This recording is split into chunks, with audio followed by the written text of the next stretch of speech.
اسطه آموزش و مشارکت چیست؟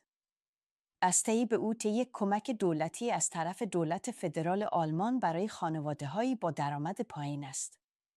این بسته تضمین می‌کند که کودکان و نوجوانان صرف نظر از درآمد والدینشان فرصت‌های برابر برای آموزش و تفریح داشته باشند.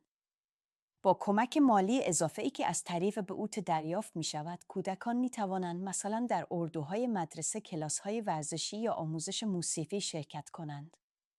این بسته همچنین هزینه‌های مربوط به تجهیزات مدرسه، ناهار، کلاس‌های تقویتی یا عضویت در باشگاه یا کلاس موسیقی را پوشش می‌دهد.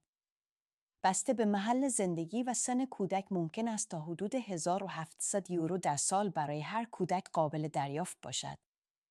متاسفانه همه والدین این کمک‌ها را دریافت نمی‌کنند. بسیاری نمی‌دانند که واجد شرایط هستند یا در روند درخواست دچار مشکل می‌شوند.